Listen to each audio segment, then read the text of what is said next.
juga ngurus nasib. Ini jaga jarak saya, juga jaga jarak fisik, juga jaga jarak nasib ini. Semoga nasibnya juga ada jaraknya ini. Ini ada Pak Jaka, ada Pak Ramdan, ada Pak siapa ini? Fadlilan itu ya. Ada Pak Wahyu, ada Pak Asep. Teman-teman Grab yang datang secara langsung. Ini ngaji, minta ngaji apa ini? Penyembuh lara apa supaya apa, 21 nggak boleh menyerah ya? Nyari tok apa ketemu? Oh.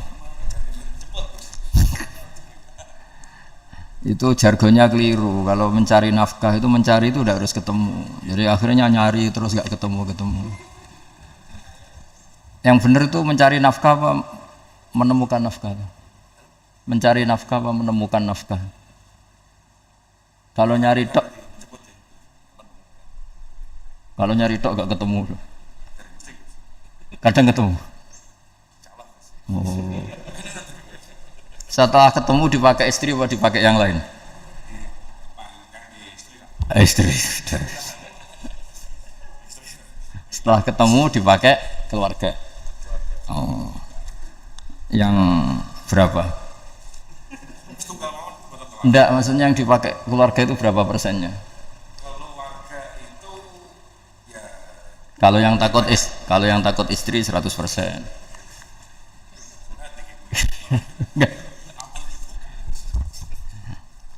Enggak, ini begini ya, saya sebetulnya ada sisi baik yang mungkin bahkan kita yang kiai itu kalah sama tukang Gojek itu, sama apa Grab itu atau apalah istilahnya Grab ya. Karena dalam aturan fikih ya, saya cerita fikih dulu. Seseorang itu sebaiknya sholat itu berganti-ganti tempat supaya saksinya itu banyak. Dari di bab ini kita yang ulama, yang wali aja kira-kira kalah ya. Karena saksi saya monoton naruhan, kamu di mana-mana jadi saksi kamu. Di mana-mana ingat Allah, ingat pekerjaan, sholat di mana-mana. Jadi saksinya itu lebih banyak. Cuma efek negatifnya kalau kamu maksiat, saksinya juga banyak ya. Pojok ini menyaksikan gang ini, menyaksikan gang itu, menyaksikan ini. Saya cerita sedikit tentang ibadatu hadil ummah. Nanti saya bacakan teksnya. Di antara kebaikan umat ini adalah jalan-jalan itu termasuk ibadah. Makanya sering ada ayat fasiru fil ardi. Jadi supaya sering jalan-jalan. Jadi ini sudah jalan-jalan masih nyari apa? Nafkah. Kadang-kadang ya dapat macam-macam. Yang soleh ya dapat ibadah, yang enggak soleh ya dapat macam-macam. Tapi saya cerita yang soleh lah, yang enggak soleh itu enggak boleh dibicarakan ya. Saya ini lama di Jogja, ya tahulah kelakuannya orang-orang yang baik maupun yang setengah baik sampai. Ya semoga yang baik dilipat gandakan pahalanya, yang tidak baik diampuni. Tapi saya cerita sedikit. Di fikih kita, di kajian-kajian fikih kita memang ada istilah, ini harus didengar karena ini ngaji dan sama, status kita sama. Al-wasiyah ila to'ah ya to'ah, terus al-wasilah ilal maksiyah ya maksiyah. Jadi kalau kita jadi perangkat to'at ya ibadah, kalau jadi perangkat maksiat juga maksiat. Sehingga di ilmu medis maupun di jasa online atau ojek atau apa, misalnya pertanyaannya, kita pekerja paket profesional, boleh ndak ngantarkan paket narkoba? Ya jawabannya tentu ndak boleh, karena bukan masalah pekerjaannya, tapi yang diantar adalah sesuatu yang haram. Begitu juga boleh enggak ketika ada lelaki hidung belang tanya tempat mesum, kalau kamu menunjukkan berarti kan ikut berkontribusi.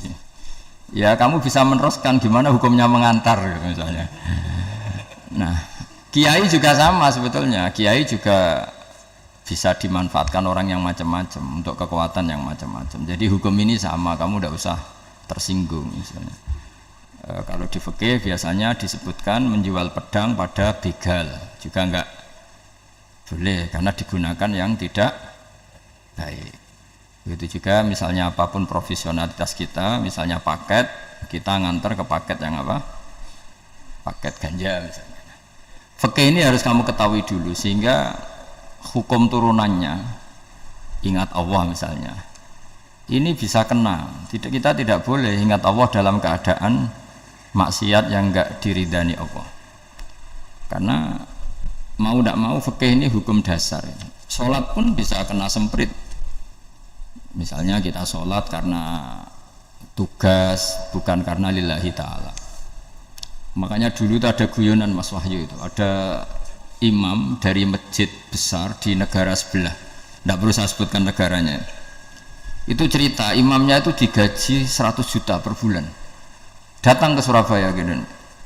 Muadzinnya itu digaji 75 juta, keren. Terus ngerti imam di Indonesia naik ontel, sudah watok naik ontel, nggak ada yang gaji, musolanya jelek, terus sudah ada jepit, ada dia kerasan di musola karena sering dimaki-maki istrinya, sudah. Jadi itikafnya itu ya sambil menghindar itu, bukan. Makanya banyak masjid Indonesia itu banyak yang itikaf itu, karena di rumah ada betah, sudah diomelin, nggak ada AC-nya. Sekarang masjid banyak AC-nya kan. Kamar mandinya juga gitu, di rumah sama di masjid bagus. Di masjid. Makanya pengurus masjid yang daerah-daerah sini sering cerita ke kita, kudune ngising ning omah Gus, mlayune moro masjid karena itu cerita. Indonesia itu negara yang enggak bener katanya. Imam dan muadzin tidak digaji. Terus dia cerita-cerita kebaikan negaranya dan buruknya negara kita. Lama-lama kiai itu mangkel. Kiai Indonesia itu kan cerdas-cerdas, meskipun jarang yang kaya tapi cerdas-cerdas. Dia muji negara. Kalahnya itu dibeginiin sama Kiai Indonesia. Makanya kamu sholat terus ya, takut potong gaji. Artinya kalau dia jadi imam karena digaji, efeknya adalah dia kalau bolos tuh takut nanti kan dipotong gaji. Lama-lama kalau sering bolos di PHK gitu. Artinya luar biasa Indonesia, imam tuh tidak ada yang gaji tapi semuanya sholat istiqomah. Berarti kita ini top, datang ke masjid jadi imam tanpa ada yang gaji. Top mana? Top Indonesia. Semenjak itu si imam ini tidak pernah cerita kebaikan negaranya karena gaji imam. Indonesia dalam bernegara selalu begitu.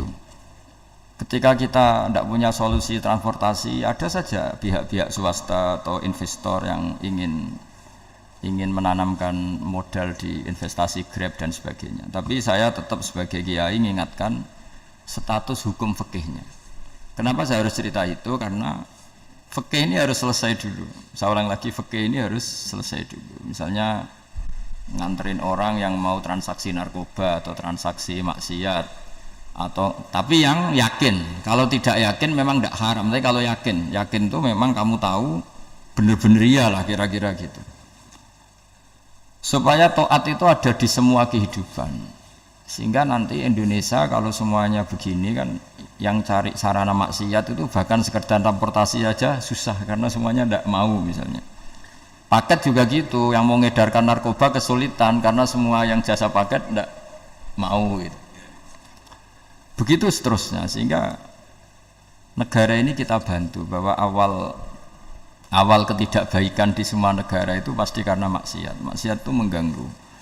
Orang geger sama istri ya karena maksiat. Terus banyak kecelakaan itu rata-rata kata Pak Polisi juga karena maksiat. Jadi orang overdosis atau dalam keadaan mabuk nyupir. Terbesar kecelakaan itu jarang karena ngantuk. Terbesar masih karena pengaruh apa? Narkoba. Pembunuhan juga sama. Orang Indonesia itu mudah sekali memaafkan temannya, tetangganya. Tapi kalau sudah efek dari narkoba, bunuh itu jadi mudah itu jadi. Nah, Anda juga harus fair, jangan. Tapi yang penting saya profesional nganter gitu. Nggak mau tahu dia latar. Meskipun kita tidak boleh neliti orang ya, nggak boleh tajasus, nggak boleh neliti ini. Tapi yang jelas kamu tahu, saya ulang, yang jelas kamu tahu ya harus dihindari karena memang di semua profesi pekerjaan tuh utamanya kata Rasulullah SAW itu memperhatikan halal haramnya. Tapi ya saya ulang lagi, tidak boleh sok suci, tidak boleh tajasus, tidak boleh neliti orang lain. Tapi kalau yang jelas-jelas untuk maksiat maka harus kita hindari. Termasuk masjid sekalipun. Dulu zaman Nabi itu ada masjid namanya Masjid Dirar untuk memecah konsentrasi sahabat. Sahabat itu begitu mencintai Nabi, mencintai Rasulullah. Ada orang kafir pinter, orang munafik pinter. Ini Muhammad harus ditandingi. Cara nandingi Muhammad jangan pakai dangdutan, jangan pakai bar, tapi pakai masjid. Karena ini suasananya kesannya bagus. Dibikin masjid tandingan supaya orang tidak ke Muhammad semua, tapi ke masjid ini. Ini pikirannya orang munafik. Artinya jangan kira terus masjid bebas hukum, ya enggak juga. Masjid juga bisa kena semprit karena ini mendirikannya untuk bikin apa? Tandingan, untuk bikin masjid dirar, kalau istilahnya Quran masjid dirar. Semua sarana kebaikan juga gitu. Yayasan yatim piatu juga kena hukum, pondok juga kena hukum, semuanya kena hukum. Ada orang ingin jadi kiai padahal tidak pernah ngaji, terus bikin pondok. Akhirnya dia dipanggil Pak Yai, anaknya dipanggil Gus, padahal najis saja tidak tahu.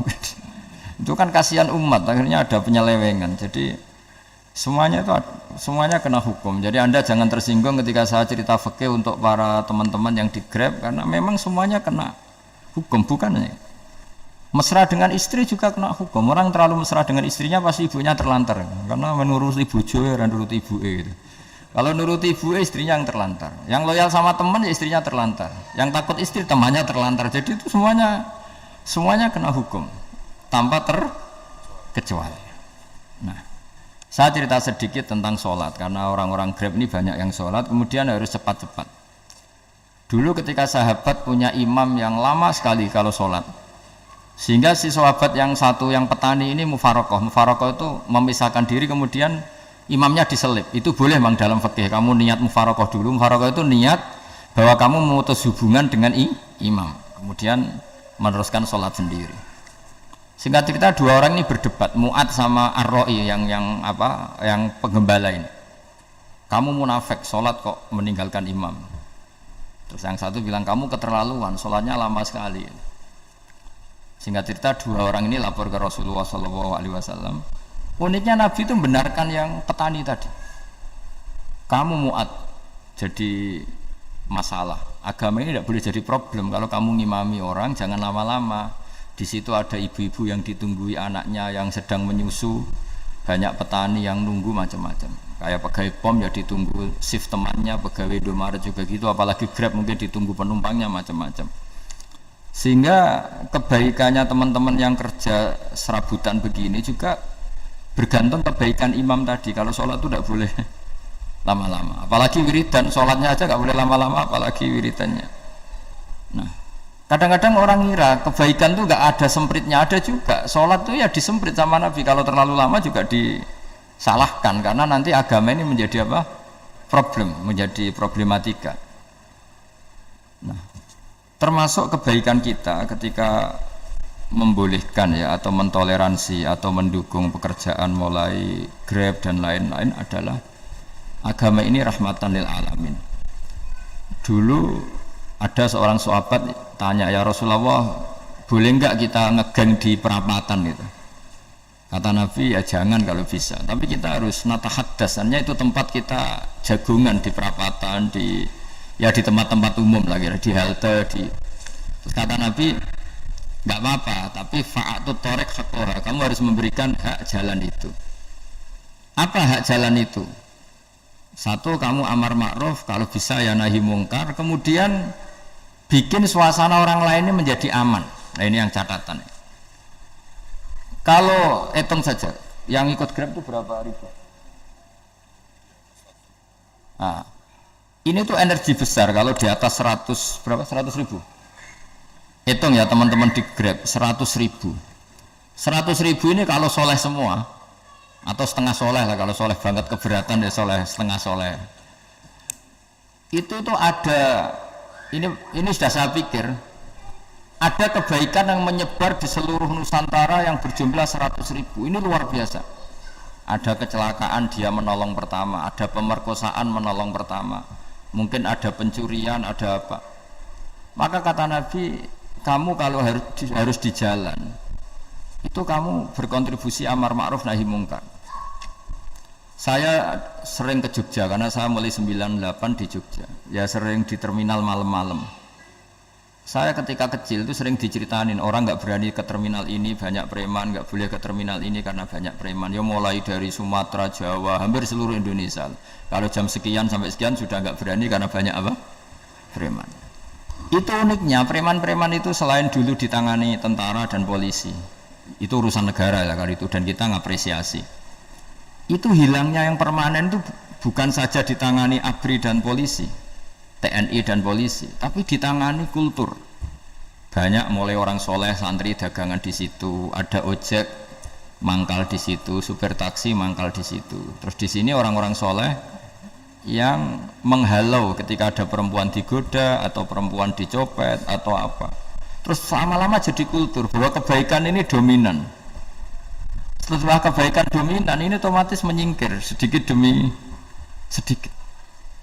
Jadi selain negara ini harus melakukan sesuatu yang seharusnya, yaitu menjaga masyarakat dari kriminalitas, sebetulnya yang paling awet dan paling mudah dilakukan itu tadi, kebaikan harus menjadi kultur bersama. Sehingga kalau terminal kemudian ada mbak-mbak jilbaban yang dagang, terus pak-paknya soleh, ada musola yang hidup, ojeknya juga gitu, terus supir taksinya, lalu kebaikan ini menjadi nilai bersama.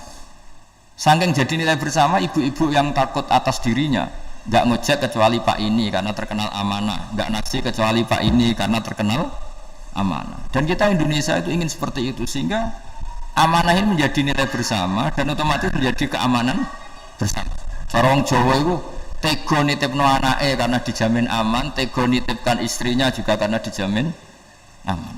Nah kalau kebaikan ini juga menjadi satu nilai jual dan kita bisa mengawal secara serius, itu alhamdulillah betul. Nah dimulai dari mana? Satu, mental kita takwa. Kedua, sistem sosial, bahwa kita terkoneksi oleh indukan ya, juga terkoneksi oleh kepolisian. Maksudnya karena kita terdaftar, kalau ada anak hilang kan tinggal ini yang bawa wahyu misalnya. Jadi saya mohon, semohon-mohonnya, kebaikan ini harus jadi nilai bersama. Setelah terminal itu banyak orang baik, otomatis yang ini tuh menyingkir itu. Akhirnya apa? Nanti yang bos-bosnya toko itu ya hanya nitipkan sama orang soleh. Yang mau nge-grab juga hanya titip sama yang soleh. Begitu seterusnya. Sehingga jadi siklus kebaikan yang bersama. Nah ini yang dimaksud Quran, wa'tamiru bainakum bima'ruf. Iktimar itu namanya urusan bersama. Ya saya ulang lagi ya. Jadi orang Arab kalau bilang iktimar itu urusan bersama. Sehingga bahasa Arabnya konferensi besar itu kalau di NU disebut apa? Muktamar. Muktamar itu menjadikan urusan publik dirembuk, itu namanya apa? Muktamar. Nah di antara kebaikan yang diinginkan Islam itu wa'tamiru bainakum bima'ruf. Urusan kebaikan ini menjadi urusan apa? Bersama. Ya saya contoh itu kecil saya itu mesti dikandani sama orang-orang tua, jangan di terminal ini sampai jam ini, jangan di perapatan ini ketika sudah jam begini. Tapi barokahnya orang soleh bertebaran di mana-mana itu. Yang tukang grab ya di mana-mana, yang penjaga toko ya banyak yang soleh, yang ngojek, yang macam. Sehingga di terminal itu nyari tempat sholat ya gampang, cari tempat duduk ya gampang, nyari orang amanah ya gampang. Bahkan lama-lama yang nggak amanah ini nggak laku. Dan ini yang kita inginkan. Dan ketika nggak laku, akhirnya dia kalau ingin laku harus amanah, atau ingin laku harus tobat. Nah agama ini urusan bersama, sehingga Allah mengistilahkan wa'tamiru bainakum bima'ruf. Jadikan kebaikan ini urusan bersama. Sehingga karena ini urusan bersama, ketika kita jadi kiai juga harus, kalau misalnya tadi ada Gojek kok makmum, atau Grab kok makmum, atau supir bis kok makmum, kiainya harus cepat sholatnya. Jangan baca surat Baqarah, nanti domel-domelin apa penumpangnya. Begitu juga ibu-ibu menyempatkan jamaah, waktunya tidak lama, di rumah sudah ditunggu anaknya yang masih menyusu. Makanya Nabi ngendikan idza amma ahadukum as-sholata falyukhaffif. Kalau kamu jadi imam, sholatnya harus relatif cepat. Fa inna fihim ad-dhaif badal hajat. Di antara makmum itu yang banyak punya urusan. Selain ada yang lemah, ada yang punya banyak urusan. Nah, terus ketiga, masalah kekayaan hati. Kekayaan hati ini penting sekali karena rata-rata teman di Grab itu kan miskin lah. Tapi jangan miskin sampai miskin hati itu. Bahwa kamu nyari nafkah itu sudah ibadah, berkelana di bumi Allah juga ibadah, menyaksikan macam-macamnya orang itu juga ibadah, bahkan menambah khazanah ilmu. Di antara warisan ilmu yang kita dapatkan dari Rasulullah SAW, misalnya kamu jalan-jalan, punya kaki dua, punya tangan dua, gara-gara jalan-jalan sering ngerti orang yang buntung. Alhamdulillah meskipun saya hanya grab masih punya kaki utuh, terus ketemu orang buta ya gitu. Alhamdulillah ladzi afani mimma btalaka bih. Alhamdulillah saya terselamatkan dari seperti itu. Sehingga melihat orang maksiat juga gitu. Saya meskipun gini terselamatkan dari tempat maksiat, sehingga hidup itu tidak nelongso gitu. Ada nilai lebih yang kita punyai. Jadi di antara kebaikan Islam adalah orang disuruh ingat sisi nikmat. Nah, kalau nikmat itu sudah ada semua, kata Imam Ghazali, nikmat hidup. Kata Imam Ghazali, jika nggak ada kenikmatan yang Anda punyai, kamu datang ke kuburan. Disuruh datang ke kuburan.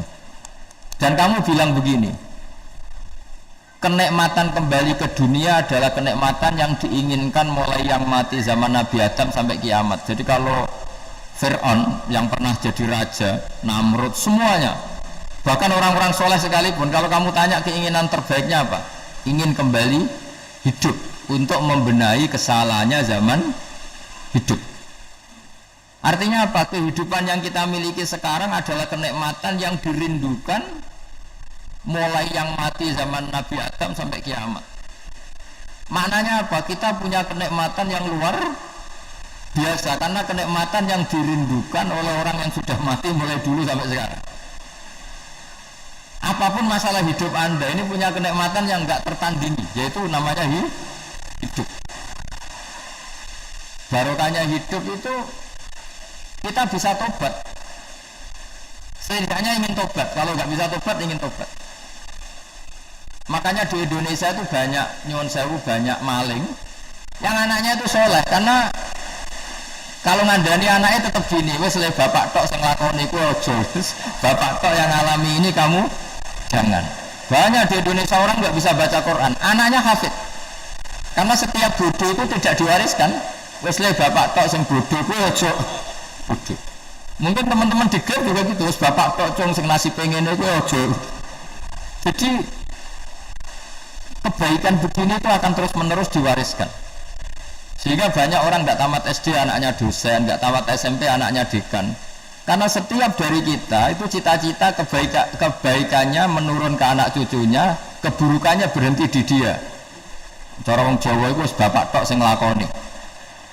Nah, di sini saya jelaskan tentang kekayaan rohani. Jadi saya mohon ketika Anda jalan-jalan ngantar penumpang itu harus sering muji Allah Subhanahu wa taala. Ya, saya bacakan ayatnya, at-taibunal abidunal hamidun. Orang baik itu yang tobat, yang ahli ibadah. Di antara definisinya itu as-saihun, yang sering jalan-jalan. Siyaha itu jalan-jalan. Jadi orang paling bejo sak dunia itu sampai harus jalan-jalan ibadah dapat uang. Tapi syaratnya ibadah. Sekali udah ibadah dapatnya masalah kan? Sering gonjekkan orang cantik terus ingat istrinya tidak cantik gitu. Sering gonjekkan orang yang sopan, yang santun terus ingat andekan ini istri saya di rumah rewel gitu. Jadi kalau kamu tidak taat itu adanya penyesalan. Di lampu merah ada orang naik Ferrari, naik Alphard, sementara kamu di rumah hanya mobil butut, kadang malah tidak punya mobil. Jadi kekayaan rohani itu dimulai dari mana? Dimulai dari taat. Cara berpikir itu taat, bukan maksiat. Sekali Anda cara berpikir maksiat, maka adanya hanya penyesalan. Semakin pengalaman di luar, semakin penyesalan. Karena di luar sana banyak orang yang dapat nikmat yang lebih dari Anda. Tapi sekali Anda taat, kamu akan mensyukuri apa yang Anda miliki dan tidak pernah ingin sama yang dimiliki orang lain. Sehingga orang-orang yang sering pergi itu sama Allah dipuji. Jadi tidak ada nabi kecuali di antara ibadahnya itu jalan-jalan. Fasiru fil ardi. Sehingga semua nabi itu mesti pernah melakukan perjalanan internasional. Rasulullah Muhammad SAW pernah jalan-jalan sampai ke Syam, padahal beliau orang Mekah. Nabi Ibrahim yang orang Syam pernah perjalanan sampai ke Mekah. Karena di antara kearifan itu ya Dimulai dari apa? Jalan-jalan tadi. Kamu ngerti orang yang macam-macam. Makanya di antara kebaikan umatku kata Nabi itu siyaha fil ard, sering berkelana. Tapi tentu untuk mengambil pelajaran. At-taibunal abidunal hamidun as-saihun. Nah, agama mensupport itu.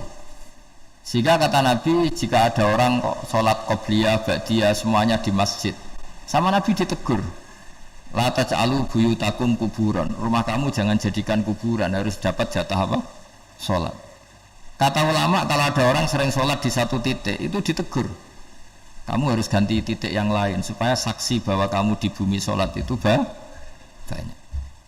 Jadi kita ya punya nilai positif juga tentang apa? Karena kita sering siyaha, kalau bahasa Arabnya itu sering keluyuran, saksi kita kebaikan juga banyak.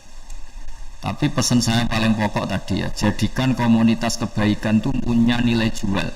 Syukur-syukur fid dunya hasanah wa fil akhirati hasanah. Ya kita bersyukurlah di Indonesia itu. Saya masih ingat kecil saya itu ya sekitar saya umur 15-14 tahun. Setiap mau pergi itu pesannya orang-orang yang sering pergi itu jangan masuk terminal jam ini di perapatan ini, karena yang namanya preman itu dulu dominan. Sekarang buat sampai jam 2 ada orang pakai jilbab, kadang orang pakai peci, yang nggak pakai peci pun ke musola terus. Yes, pokoknya kebaikan itu jadi komunitas dan jadi nilai jual. Bahkan tadi misalnya ibu-ibu yang pergi malam itu kan mesti ada orang-orang yang jadi langganannya karena terkenal apa? Amanah. Yang dititipi anak juga pilih orang yang terkenal apa? Amanah. Nah, nilai amanah ini harus kita jaga terus supaya kamu ya bisa bekerja, orang lain juga nyaman karena amanah tadi, Allah juga senang karena amanah itu perintahnya Allah Subhanahu wa ta'ala. Dan Indonesia harus menuju ke sana. Pemimpin juga harus gitu. Pemimpin bawaannya amanah, bawaannya apa, yang memilih dia juga senang karena nggak malu lah. Tapi kalau kita milih ternyata kita pilih tahu-tahu ditangkap KPK kan ya malu gitu. Dulu kita kampanye mati-matian ternyata dia ditangkap KPK, tapi kalau dia amanah kan ya senang. Sama kalau tukang Grab ketangkap satu karena penodaan atau karena pengkhianatan, yang malu juga semua, karena kadang-kadang nanti digeneralisir seakan-akan semuanya seperti itu. Tapi dengan reputasi panjang nggak pernah terjadi apa-apa dalam Grab kan otomatis lainnya juga terangkat. Nah, ini yang dimaksud wa'tamiru bainakum bima'ruf, jadikan kebaikan itu urusan bersama. Makanya andaikan negara itu sudah mengoptimalkan polisi, TNI untuk meringkus preman, oke, itu baik. Tapi ya lebih awet lagi kalau itu ditopang masyarakat, karena yang nggak amanah terkucilkan, terus akhirnya Grabnya nggak laku, akhirnya dia dipecat, akhirnya kan yang maksiat hilang, yang kriminal hilang, yang ada hanya Grab yang baik. Begitu juga di dunia apapun. Itu yang dimaksud wa'tamiru bainakum bima'ruf, jadikan kebaikan ini urusan bersama. Nah, karena kita baik, otomatis jadi teladan yang baik bagi anak kita, istri kita, tetangga kita. Dan karena kita baik, maka terhormat. Sehingga orang melihat Grab itu simpatik, respect, karena reputasinya baik.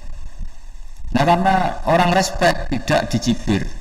Barokahnya tidak dicibir, tidak mangkel. Barokahnya tidak mangkel, tidak saling ejek, bahkan tidak saling bunuh. Coba kalau kita jelek, dicibir orang, kita dalam keadaan mabuk, tidak terkontrol, bunuh.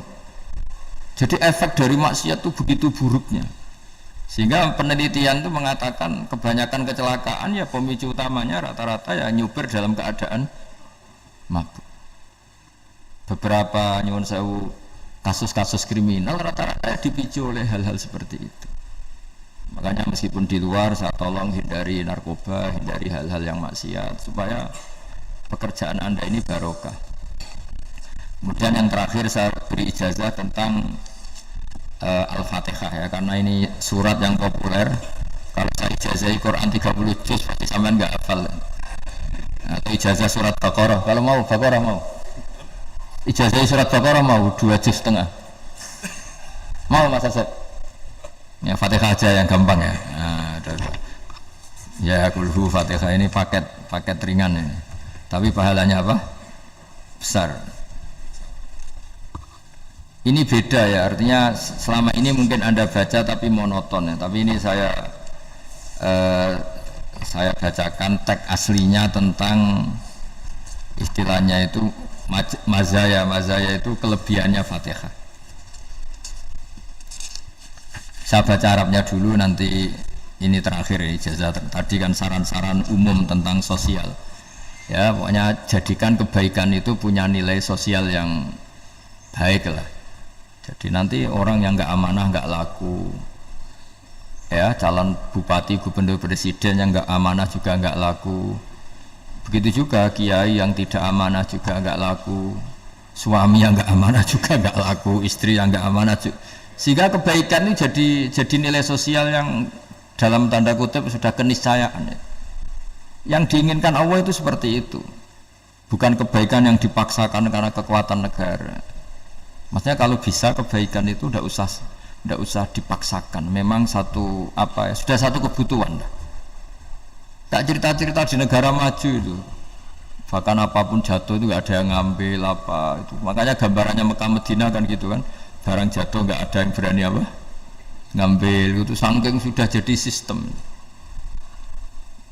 Sehingga banyak negara di Eropa itu yang sampai nggak punya tentara, nggak punya polisi karena kebaikan itu sudah.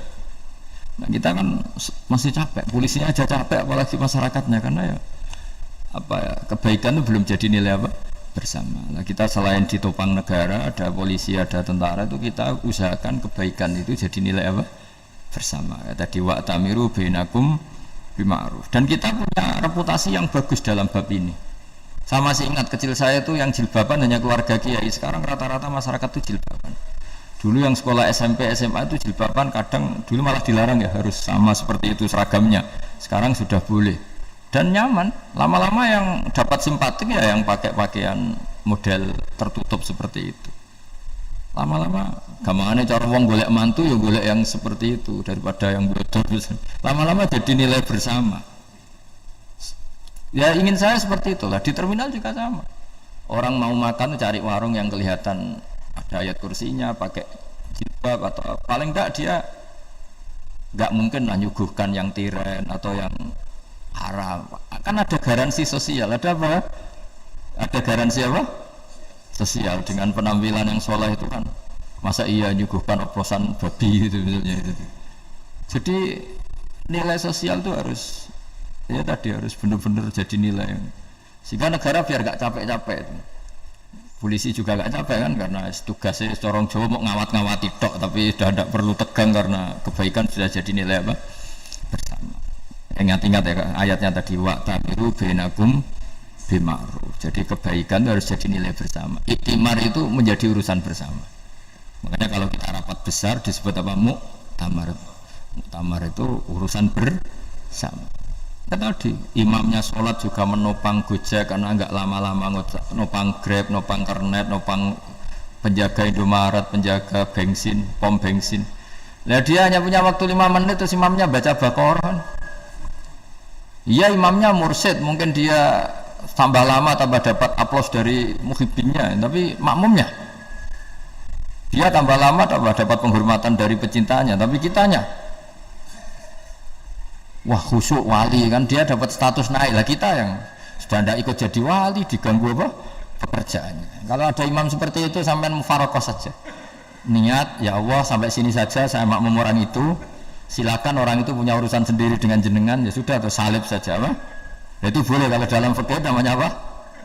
Mufarokoh. Mufarokoh itu niat, tapi kamu jangan langsung selonong mufarokoh, niat dulu pamit sama Allah bahwa sekarang mau mufarokoh. Tapi ya jadi sholat yang aneh kan, imamnya masih rukuk, kamu terus sujud, terus apa-apa selesai ya. Mungkin dalam pandangan itu orang lain ini maksudnya makmum gimana ini kok begini. Tapi sudahlah, Allah Maha tahu. Insya Allah dimaklumi. Ya saya baca tentang Fatihah ya, karena sampean pasti sering baca Fatihah. Supaya sekaligus jadi jimat lah gitu. Jadi kalau kamu sering di jalan-jalan yang mungkin sepi, atau mungkin kan tidak semua teman Grab itu nasibnya bagus, yang di Semarang Jogja, mungkin yang di Kalimantan di Papua kan ada yang 10 kilo gak ketemu rumah, ya kan? Yang lihat di TV-TV itu kan kasihan kan, sudah 10 kilo gak ketemu rumah, penumpangnya kuwekar preman tuh kan, ini makan orang enggak kan gitu. Kan ujiannya dua, kalau penumpangnya cantik itu ya kecoba syahwat, kalau preman takut. Jadi orang itu selalu ujian itu. Sing sedengan itu kan jarang orang itu.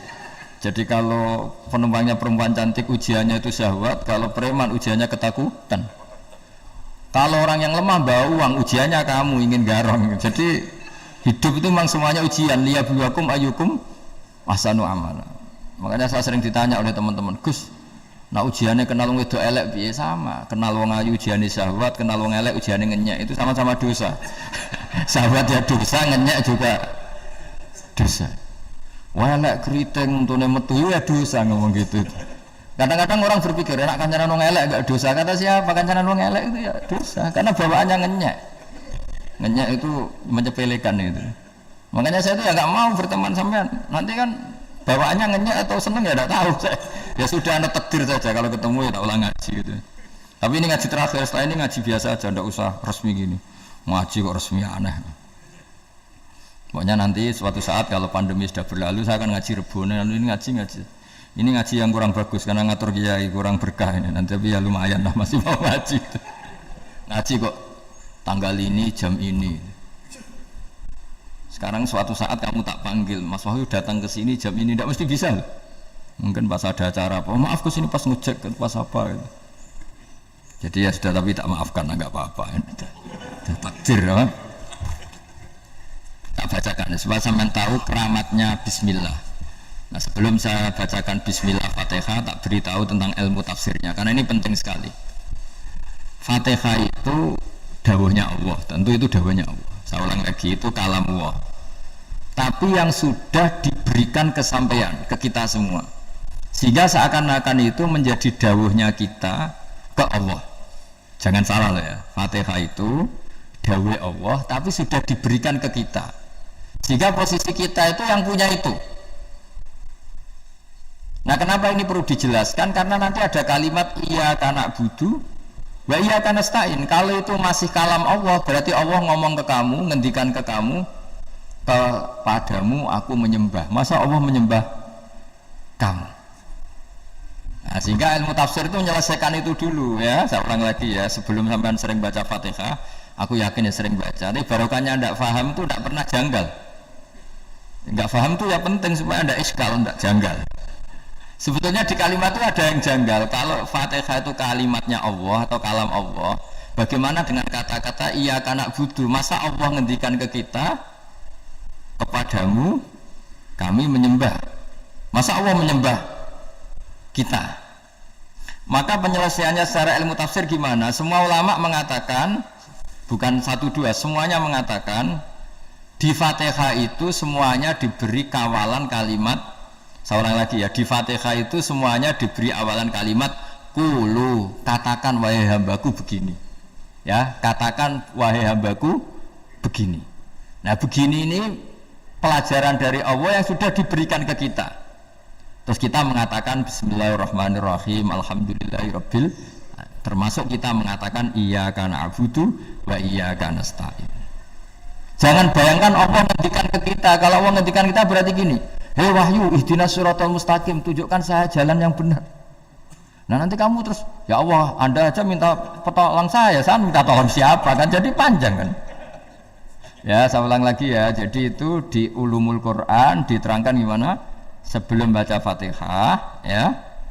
Fatihah itu kalamullah, ngendikane Allah, tapi yang sudah diajarkan ke kita dan sudah milik kita, sehingga kalimat itu menjadi milik kita. Tapi ya kalamullah, tetap kalamullah, tapi sudah menjadi milik kita. Udah paham ya? Ya pinter namanya.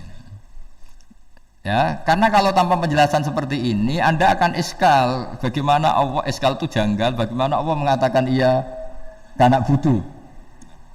Kan jadi aneh ya? Ya, jadi tak jelaskan secara ilmiah ya. Jadi kata ulama-ulama tafsir, ayat-ayat Quran seperti ini sebetulnya dimulai dari qulu, apa? Meskipun enggak dilafatkan. Itu kan sama dengan qul huwallahu ahad Muhammad, katakan kalau Tuhan itu satu. Ya namanya Quran itu kan kalam Allah, membina nabinya, membina umatnya. Makanya dikatakan atau enggak, di sini tersembunyi kata kulu, katakan. Ya. Jadi ya ibarat apa itu? Kamu ngajari anak kamu lah. Panggil jenengan bapak kulo. Itu maksudnya anak itu, kalimat itu kalimat kamu, tapi kamu ajarkan ke anak kamu. Terus anak kamu bilang, Pak jenengan bapak kulo. Nah, ketika kamu mengatakan jenengan, bukan kamu mengatakan jenengan anakku, berarti anakmu itu bapakmu, kan lucu kan? Anak kamu ajari jenengan bapak kulo, kamu engkau bapak saya. Terus anak kamu mengulang jenengan atau kamu bapak saya. Berarti itu kalimat yang kamu ajarkan, tapi sekarang sudah milik anak kamu. Kalau itu kalimat kamu kan lucu, masa anak kamu bilang bapak? Nah itu seperti itu. Jadi ulama memberi solusi atau jawaban iya karena abudu. Iya itu sebelumnya ada kata-kata kulu, katakan wahai hambaku, hubungan kamu dengan saya adalah katakan iya karena abudu wa iya karena nasta'in. Terus hubungan kamu dengan saya katakan juga dalam doamu ihdinas siratal mustaqim. Jelas ya, jadi itu kalam Allah yang sudah milik kita karena diajarkan Allah untuk kita. Dong ya? Ya dong, gak jelas gak. Tapi bagus, gak jelas itu bagus.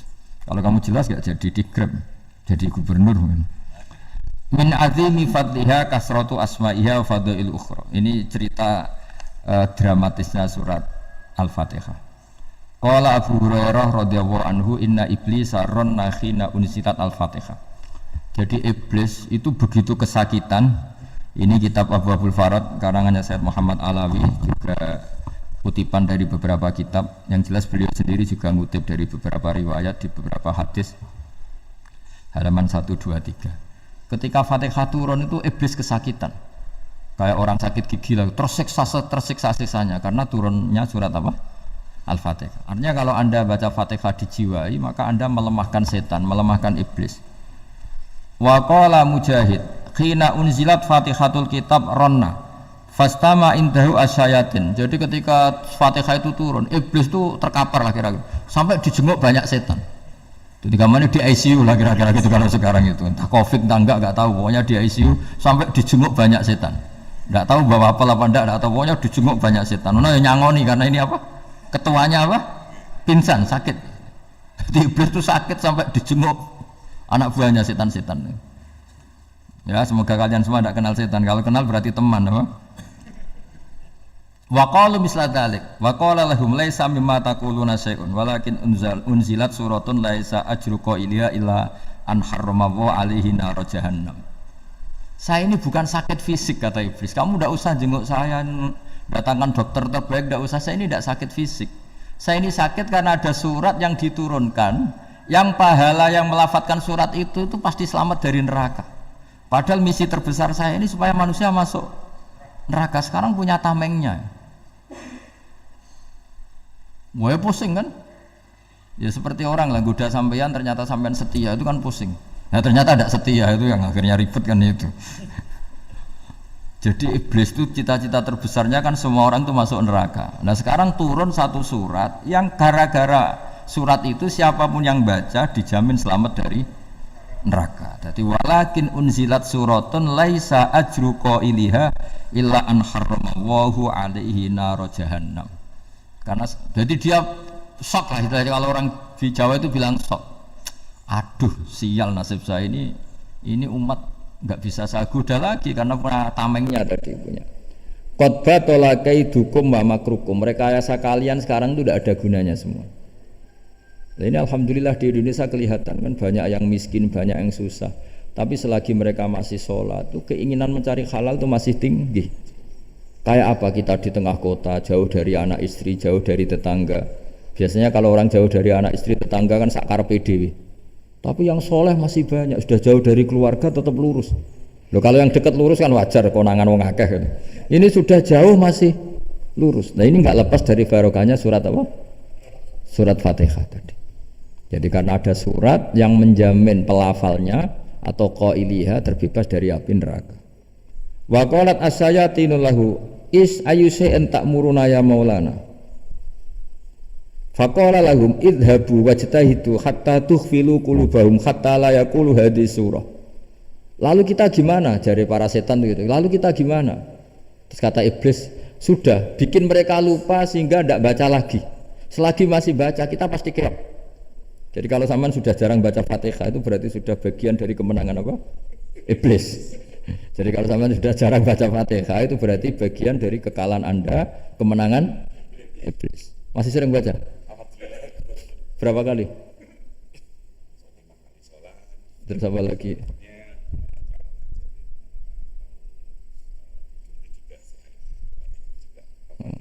Kok 5 kali tok itu? Berarti pas salat fardu tok itu. Enggak 5 kali itu mendingan itu 17. Kamu itu ngitungnya jangan 5 ini. 5 waktu itu berarti lumayan kan? Berapa? 17 ya? Ya. 17 ya? Ya. 17 tapi kalau makmum tuh sering separuh kan, apalagi makmum tarawih. Ya kan? Makmum tarawih itu bacanya Fatihah ada yang sempurna enggak ya?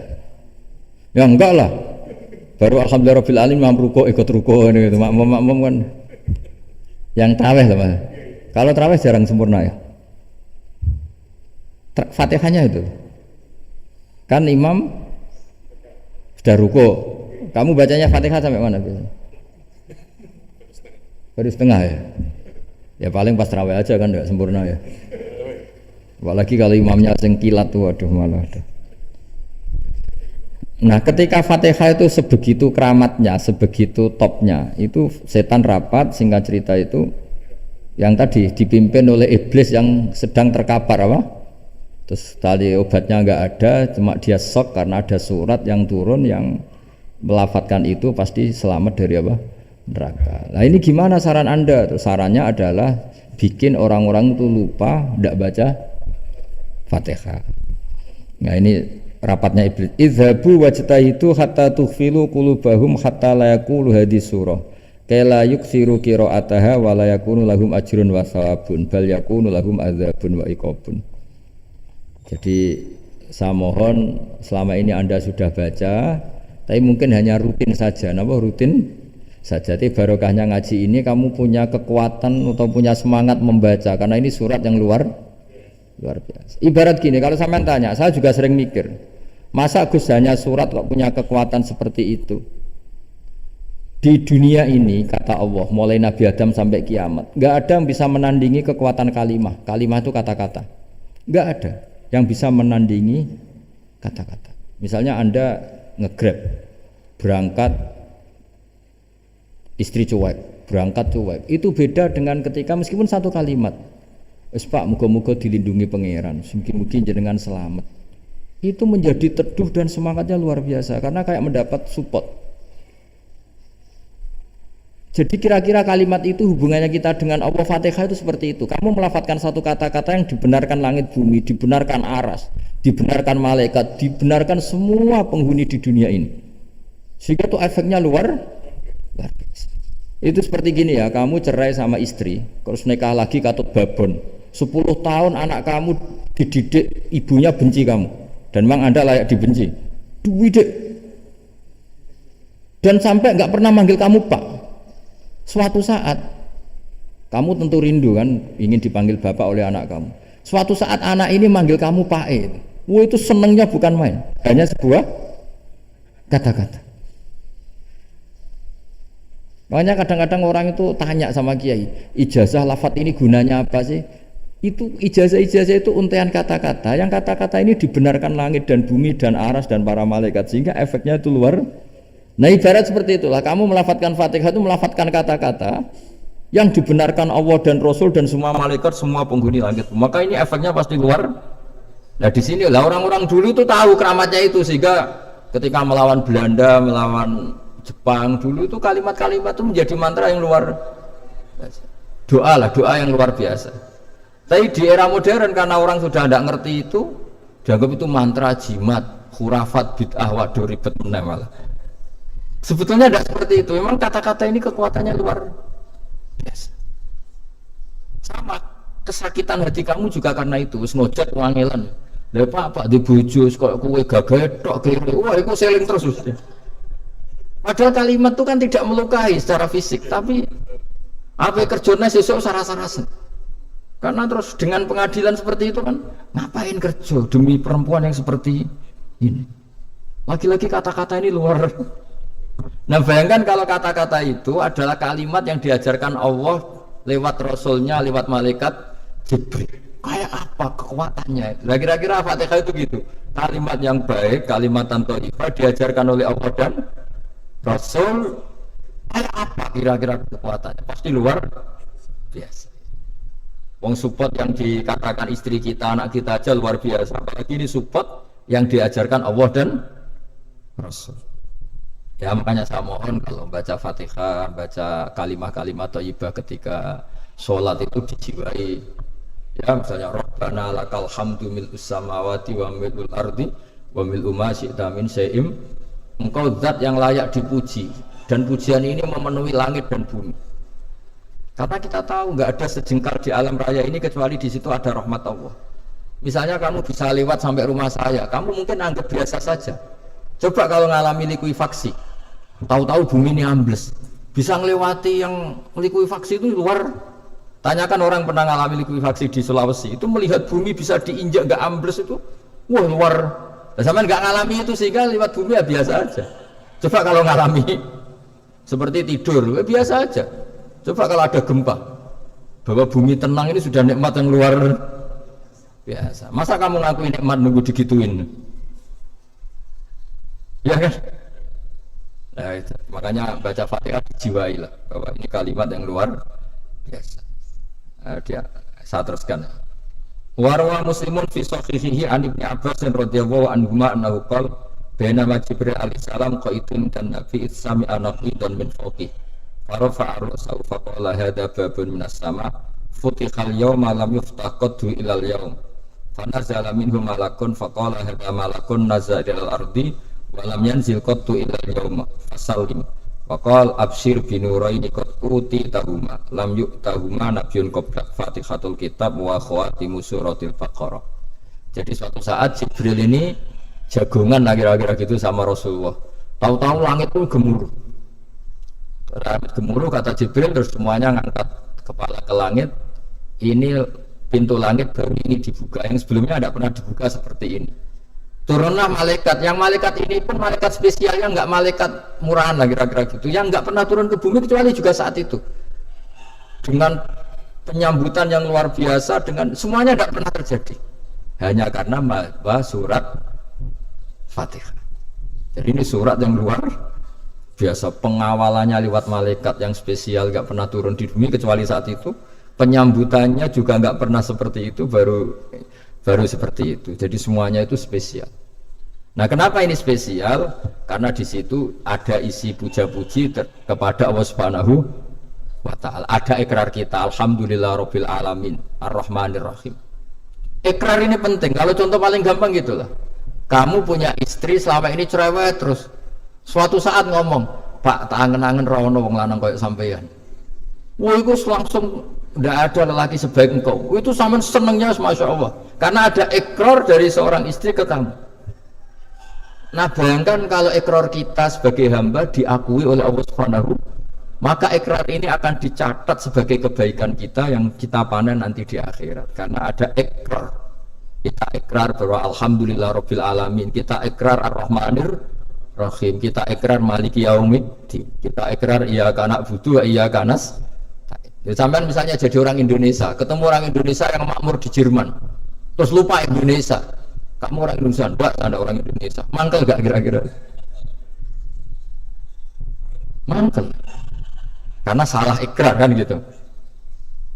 Ya, jadi saya mohon jangan anggap kalimat itu hal yang biasa, tapi luar biasa. Nggih, ngoten mawon. Assalamualaikum warahmatullahi wabarakatuh. Ya. Alhamdulillah ya. Dan ini Gus, ada yang banyak yang nanya nih ceritanya. Wah, satu bagus.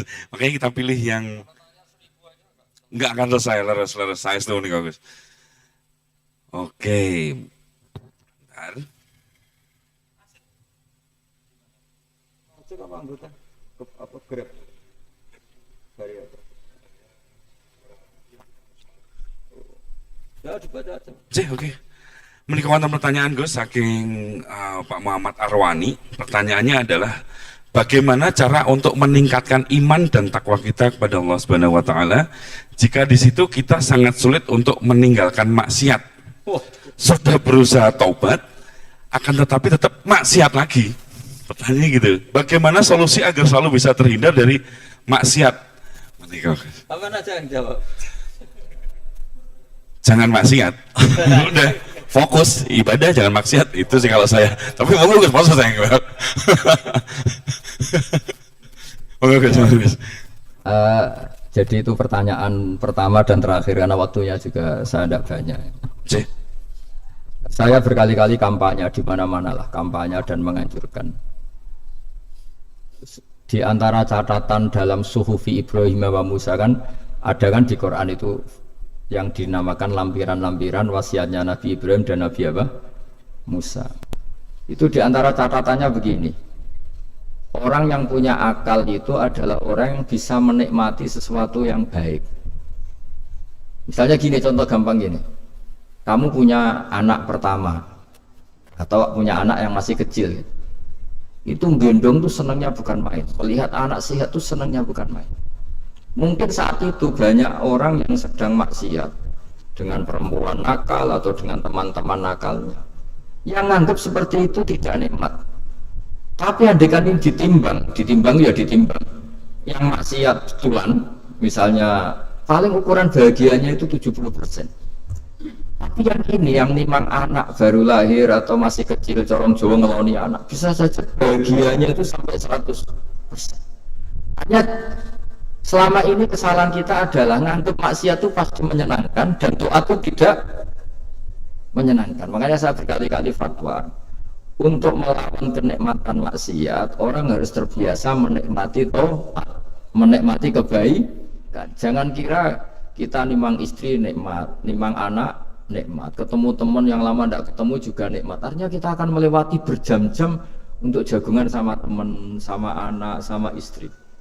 Dan itu harus kamu nikmati supaya mengganti tidak berkebutuhan nikmat yang lewat jalur maksiat. Jadi saya mohon sarana-sarana yang menyenangkan itu, yang taat itu kita maksimalkan. Makanya bapak saya itu sering pesen, kena ngaji sing guyon, sing seneng. Nanti uang maksiat itu karena cari kesenangan. Coba kalau kesenangan itu sudah didapatkan saat taat, maka tidak butuh lagi kesenangan yang berbentuk maksiat. Makanya orang-orang wali dulu kalau sudah sholat itu nggak bisa berhenti karena merasa nikmat. Makanya Nabi pernah ngintikan wa qurratu aini fi sholat, nyaman saya itu kalau sedang sholat. Itu tadi. Bayangkan kalau besok itu pasti mati. Makanya latihannya harus gitu. Bayangkan besok itu pasti mati. Berarti itu hari terakhir kamu. Ya, hari dengan merasa hari terakhir itu kalau kamu maksiat kan malu. Waduh, saya mati pas. Makanya sholli sholata muwaddiin, kamu sholat seakan-akan itu sholat terakhir. Dan bayangkan akhirat itu wa'mal li akhiratika ka'annaka tamutu, dan bayangkan akhirat itu besok kamu mati. Sehingga ketemu istri ya seneng karena ini pertemuan terakhir, ketemu anak ya seneng ini pertemuan terakhir. Sholat juga tenanan karena ini sholat terakhir. Sehingga kalau mau maksiat tuh takut, jangan-jangan ini kehidupan saya terakhir kok tak pakai seperti ini. Nah, jadi di antara resepnya itu apa tadi? Nganggep ya ibadah itu menyenangkan. Nah, gitu. Pinter.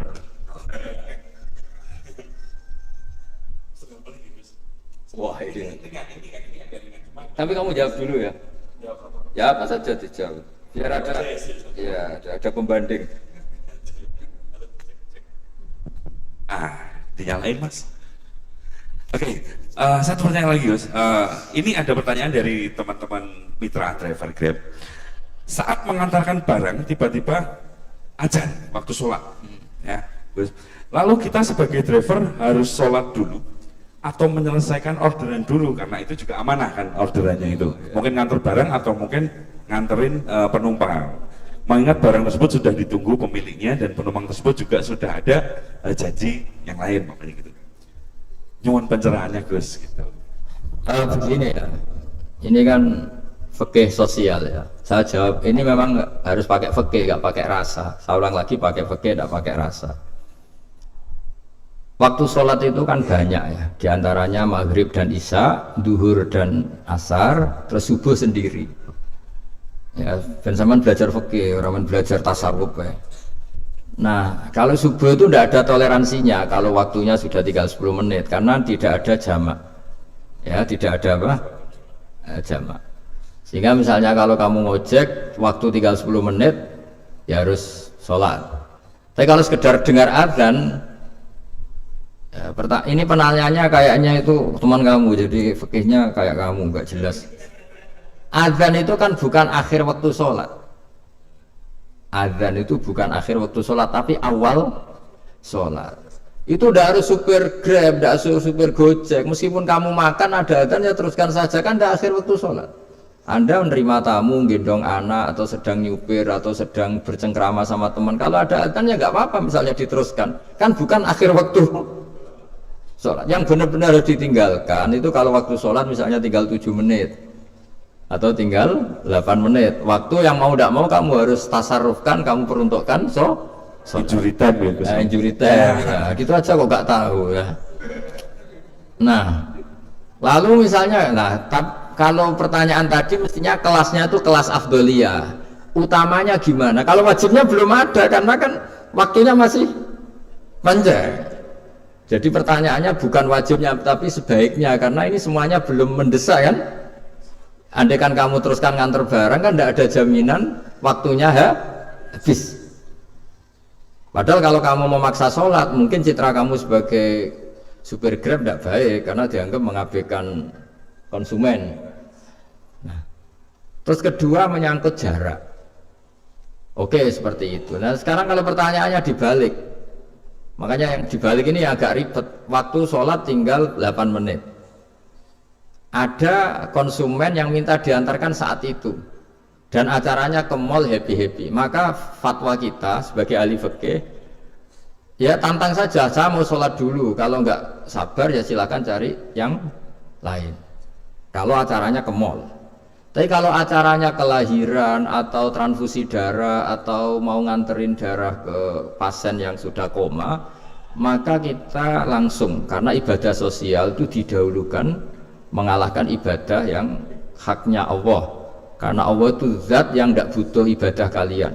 Tapi kalau pasien ini kalau enggak nang kesampaian darahnya mati misalnya, jadi kemana Allah lebih apian lah gitu. Makanya masyhur kalau dalam fikih hak Allah sama hak adami ini dimenangkan hak adami, tapi bukan karena Allah kita kalahkan, Allah tidak butuh itu semua gitu.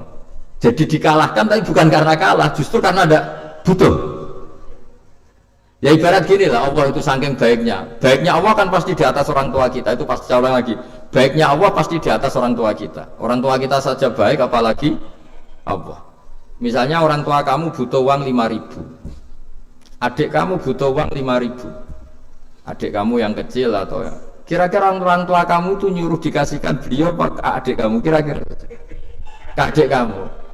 Nah Allah itu saking baiknya, hal yang terkait Allah misalnya tadi sholat tepat waktu sama ibadah sosial itu disuruh ibadah sosial karena ini kalau enggak kesampaian transfusi darahnya atau apalah, atau kamu dokter yang harus mengurus operasi waktunya tinggal 5 menit kamu harus ngoperasi pasien dulu karena Allah bisa menerima sholat kamu. Nah tak terangkan lagi ini fikih terus. Lalu sholat yang apa? Kalau sholat itu antara maghrib dan isya dan nanti yang terlambat itu maghrib, kita ngikuti ulama yang mengatakan jika ada darurat maka maghrib dan isya boleh dijamak meskipun tidak atas nama pergi. Kan jarak kamu kan tidak jarak masafatu qasrin. Artinya apa? Misalnya saya dokter harus operasi, waktu saya tinggal 8 menit mau maghrib, ternyata harus ada operasi. Kalau saya nggak nangani mati, saya harus operasi. Dan nanti waktu saya maghrib habis itu tidak harus dikatakan qadha atau yang mengeluarkan maghrib dari waktunya. Bisa saja menurut ulama dianggap boleh dijamak takhir dengan isya karena kondisinya masih waktu jam'in. Begitu juga duhur dengan asar. Tapi kalau waktunya itu asar, tinggal 8 menit, kemudian harus ada operasi, ya kita operasi. Waktu asar kita mundur sampai maghrib, namanya kodok yang dimaafkan Allah. Ya namanya tetap kodok karena asar gak bisa dijamak dengan maghrib. Jadi ini fikih ya. Jadi jawabnya harus jelimet. Jadi saya ulang lagi ya. Tadi kan pertanyaannya dengar adzan. Kalau adzan kan waktunya masih panjang. Apalagi misalnya maghrib kan waktunya kan taruh saja ada waktu seperempat jam. Ternyata andaikan kamu antar hanya butuh waktu 7 menit. Kan nggak ngefek sama sekali. Nah, nyanda gitu. Terus kalau driver umpamanya dapat order, Ini yang tanya kamu malah mewakili dalam, kalau ada driver dapat orderan food, nganterin makanan tapi makanannya non halal, niku fakihipun pripun? Nah, makanya itu tadi kamu tahu betul kalau itu non halal loh. Kalau itu sudah tahu pasti non halal, Nah, iya, daging Tyrannosaurus nonton mungkin. Ya makanya tadi itu memang PR kita di semua profesi. Saya ulang lagi, itu PR kita di semua profesi. Jadi ya itu makanya pentingnya istighfar tuh di situ tuh sudah kita sebagai ulama menghalalkan tidak mungkin, mengharamkan kamu juga demo, ini pekerjaan Gus. Tapi yang jelas itu tidak bisa dihindari. Ya sama lah seperti orang di bus itu. Kadang-kadang kan didoain semoga semua penumpang hasil ke tempat masing-masing, dan kalau ada copet berarti kan doain copet juga hasil tujuannya. Jadi di semua profesi itu resikonya. Makanya tadi saya bicara tentang fikih.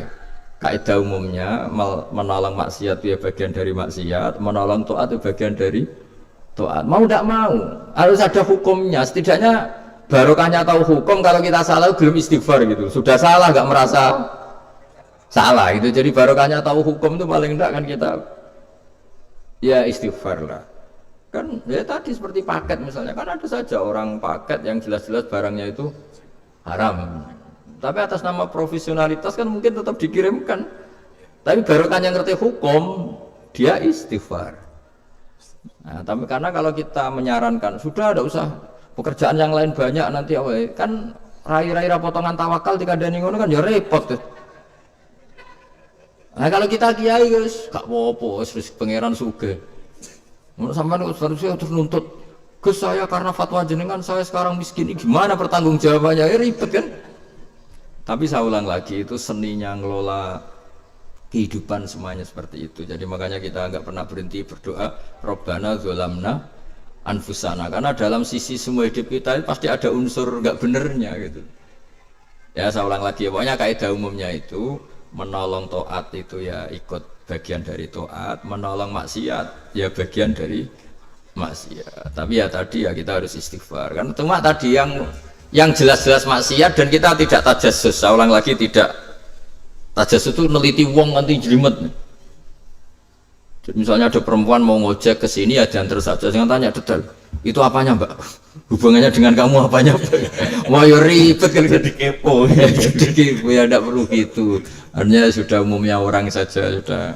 Nah, lama-lama juga gitu kalau ada bapak-bapak main itu ke siapa Pak? Tahu tujuannya laki apa perempuan Pak? Sudah nikah mana Pak? Sudah nikah mana? Saya sudah nikah gitu. Geng.